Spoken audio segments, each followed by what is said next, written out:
Investing in the stock market is just buying stocks with the sole purpose of earning money. All you have to do is just buy some stocks, sit back and let your money grow over there. Yet a huge number of people in India have complicated it so much that it feels like rocket science. Hi everyone, I am Utkarsh Kothari and I am here to teach you the ABCs of investing in the stock markets. It is a common misconception that one needs to have higher education, college degrees, MBA and all that stuff to be able to make money in the markets. The truth is you can make inexhaustible amounts of wealth even if you failed in 6th grade. The highly educated ones, they often get paralyzed when thinking about investing in the markets. Here's exactly how. So when you give your money to a decently educated person, what you would do is he would look up the most powerful companies in the market and he would distribute his money equally to all of them.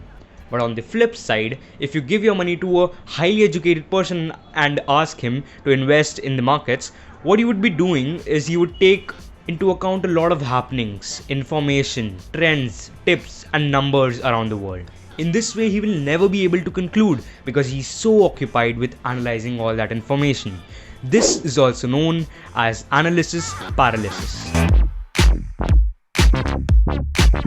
India possesses two stock exchanges, the Bombay Stock Exchange and the National Stock Exchange. Most of the Indian companies are listed in both of these and their prices are generally similar in both of these stock exchanges. Before I dig deeper into this, I would like to talk about market capitalization. What is market capitalization? Market capitalization is the market value of the company. This is calculated by multiplying the number of shares with the price of one single share. For example, if a company was to have 100 shares, and or in other words, it was divided into 100 different pieces and each piece or each share costed 5 rupees, the total value of the company would become 500 rupees. 5 multiplied by 100, that is 500 rupees. So 500 rupees becomes the market capitalization of that company. As simple as that. Now let's talk about the Bombay Stock Exchange. This exchange lists all of its companies on the order of their market capitalization. So the one with the highest market capitalization takes the topmost position. Now the word Sensex is used frequently in this context. Sensex means a group of top 30 companies listed on the Bombay Stock Exchange on the basis of market capitalization. Now let's talk about the National Stock Exchange. This works just like the BSE. It also creates a rank list based on market capitalization. And just like there is Sensex in the BSE, there is a thing called Nifty in the NSE. The Sensex is a group of top 30 companies and Nifty is a group of top 50 companies listed in the BSE and NSE respectively.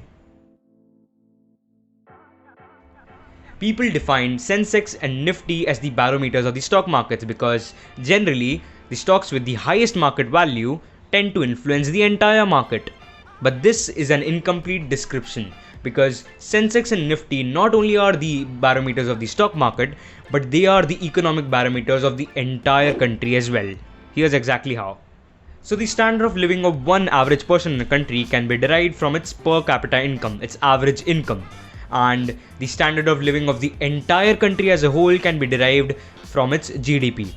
GDP of India is around $3 trillion. And now, if you add up the market capitalization of the top 30 companies in Sensex, or if you just find the total market capitalization of the Sensex itself, the numbers turn out to be $1.5 trillion.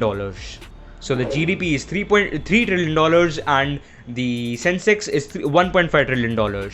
This shows how the Sensex influences GDP in a vital way. So if the Sensex goes up, the entire GDP of the country goes up. And that is why Sensex is not just the barometer of the stock markets, but the economic barometer of the entire country.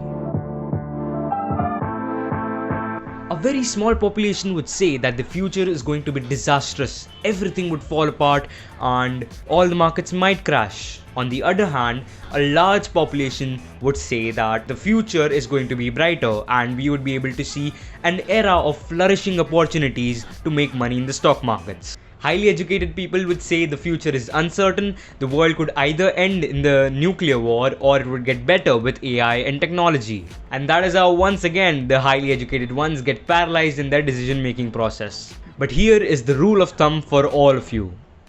The economy will always and always grow in the long term. An average person today leads a better life than a king 500 years ago. I repeat, an average person today leads a better life than a king 500 years ago. In 1979, Sensex began at 100 points, and in 2023, we have touched 60,000 points. This means the Sensex has increased 600 times in this time frame. If you had put 1 lakh rupees in the stock market in 1979, by today it would be valued over 6 crore rupees, and you would be having 6 crore rupees in your bank account without doing any form of physical labor. If making money was that easy, then why isn't everyone a millionaire? There is a big catch to this. People cannot follow one simple rule. They have intricated and convoluted the stock market so much that it blinds them from the truth. And the truth is,